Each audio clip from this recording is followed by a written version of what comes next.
Dysfagi er det faglige ord for tykke- og synkevanskeligheder. Når vi tykker og synker, arbejder musklerne i munden og i svælget tæt sammen. Ved MSA kan de muskler blive påvirket, og det kan ændre oplevelsen af at spise og drikke. Hvis du oplever, at du hoster eller rømmer dig i forbindelse med måltidet, og at måltidet tager længere tid end tidligere, kan det være tegn på, at tykning og synkning er blevet mere krævende. Mange mennesker med MSA oplever netop den forandring. Den kan komme gradvist og opleves forskelligt fra person til person.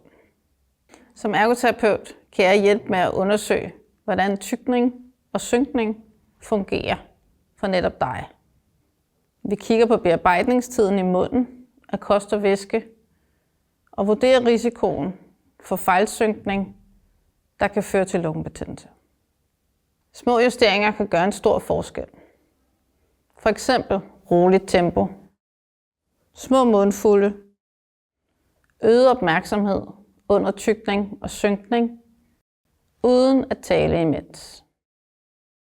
I nogle tilfælde kan ændringen af maden og drikkens konsistens gøre det lettere at håndtere måltidet i munden og under synkningen.